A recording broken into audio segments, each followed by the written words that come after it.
Welcome. If you're new to this channel, let me introduce myself. My name is Logan. This is Timeless Personal Growth and Development, and today thought I'd throw in a attraction tips for men video. I haven't done one in a long time, so I thought I was going to throw one in for you today.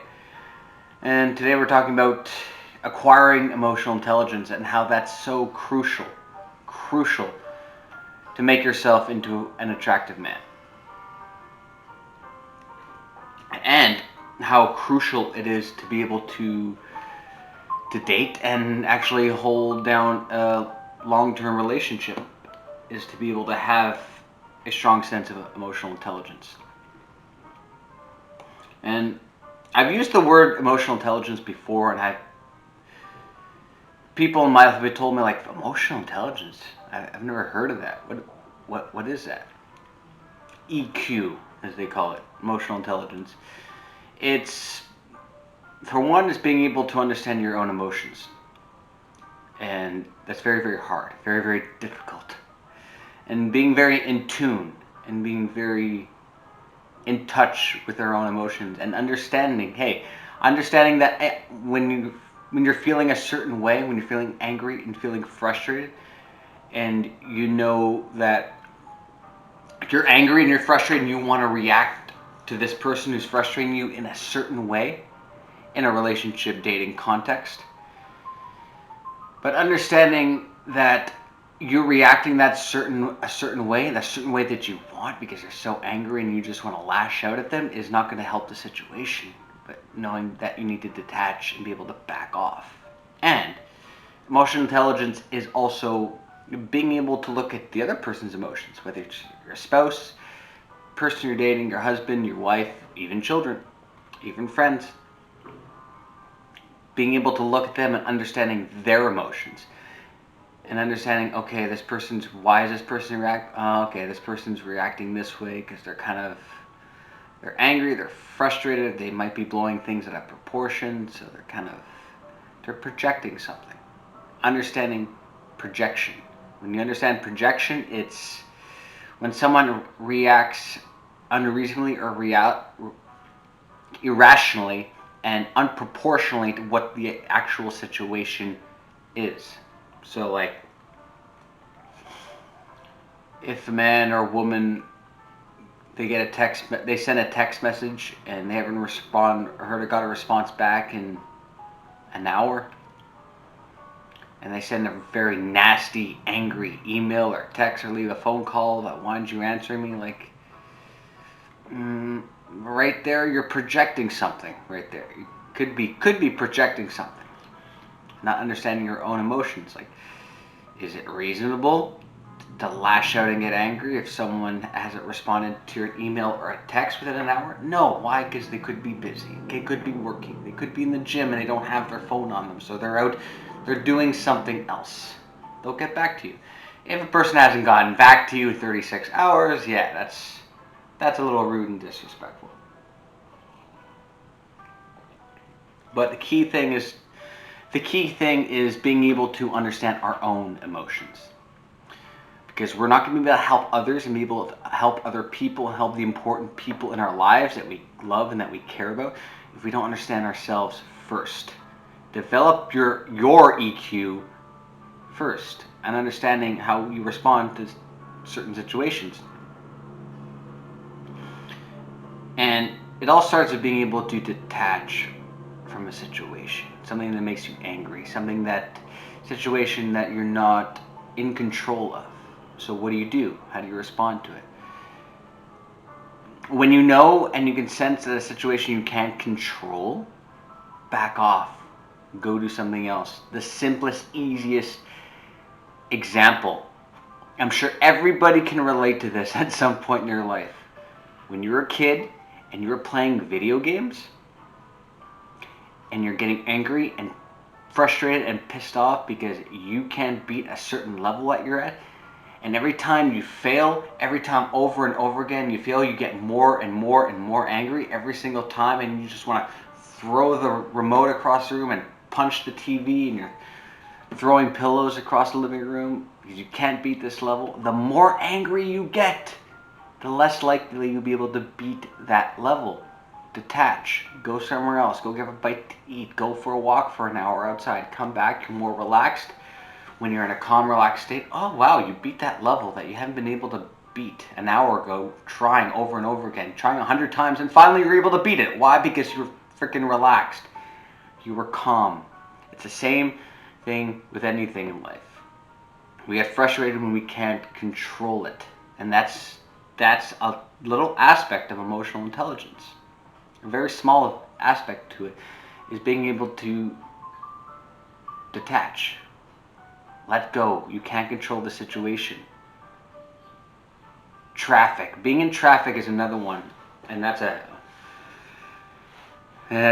something I'm still working on, and I'm still trying to get better because I really suck at that one, getting angry in traffic. You can't control it. How do you detach? I like listening to audiobooks. It takes my mind. I focus more on the audiobook and then just not focus on trying to get to where I'm going, getting to my destination as fast as possible. Because you know what? You can't control the traffic, and you can honk and honk and honk all you goddamn want.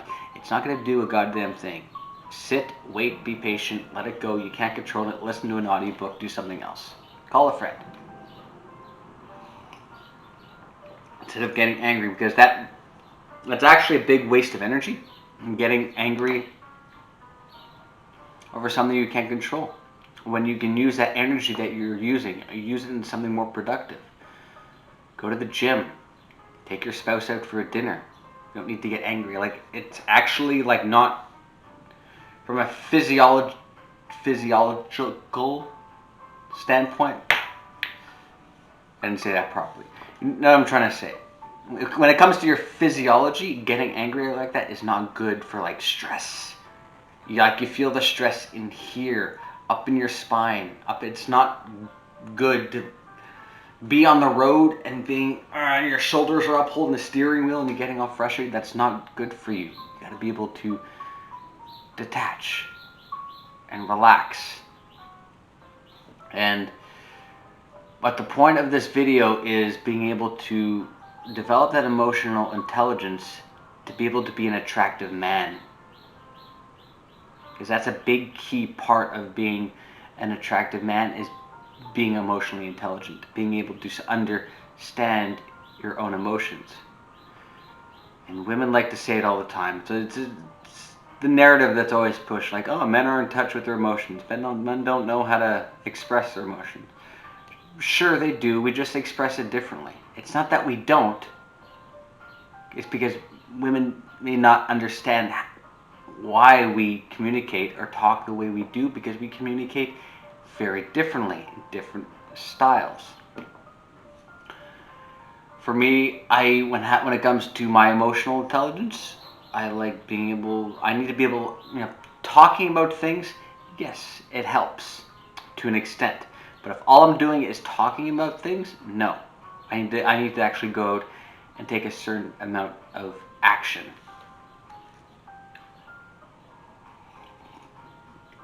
And women end up getting very frustrated when they, in a relationship, are having experience with a guy who's just, I'm not going to say emotionally stunted, because women will have a tendency to project their own idea of what an emotionally intelligent man is that may not fit with that guy's idea of what an emotionally intelligent man is. To me, for me, being emotionally intelligent and being an attractive man is all about understanding detachment. Learning to detach in a situation you need to detach from because it's too emotional and you need to back off. You need to go do something else. Understanding projection, knowing when you're projecting something. Because when you're projecting something, you're not going to have a productive conversation with a woman. When you're frustrated about something, understanding why you're frustrated, understanding what to do and what action you need to take. And there's another key thing, and this I think good guys really need to understand this, is don't let the woman you're dating dictate how you should manage your emotions. That's your job to decide. It's not hers. It's her job to decide her own emotions. So if you're let's say emoting the way she would like you to emote, don't do that. Don't do that. You need to decide for yourself, and don't let any, maybe talk to your guy friends or whatever, but don't let any outside sources dictate what emotional intelligence is for you. Because then she's going to mold you into whatever she wants you to be. You decide what you want to be. You decide. And just because you're not expressing and talking about emotions all the time, that doesn't make you an emotionally stunted man. It's understanding your emotions, understanding what to do with them, and you decide what you want to do.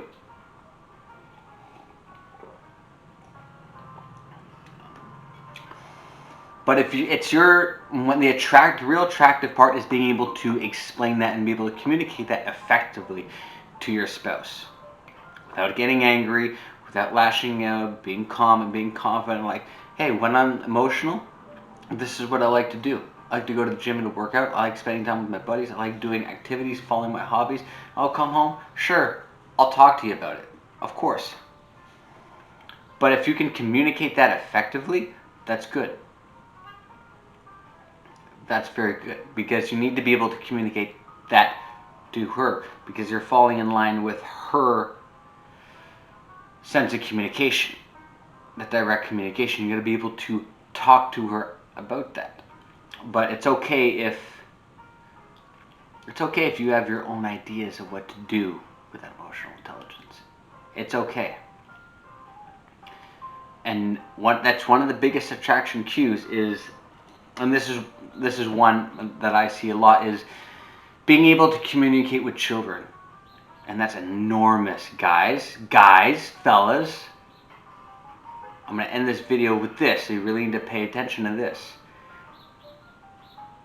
Being good or mastering the art of being able to socialize effectively with children and be able to connect with them, and understanding how to work with children, that's a big attraction cue. Enormous attraction cue for a woman, because it's not just emotional intelligence, that's also social intelligence too, that you know how to communicate effectively with them. What does that say? Wow, he's going to be able to communicate effectively with our children if I end up having children with them.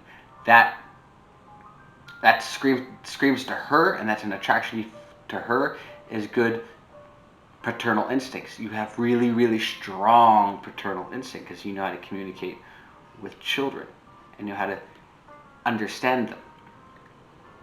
Understand their emotions as well, and understanding how to interact with them and how to navigate their emotions as well is also a sign of emotional intelligence. And so make sure that you're building a sense of self first. So if you're single and if you're on your own or you're just casually dating, build a strong sense of self, because that's going to be the foundation of your emotional intelligence, and being able to understand up here.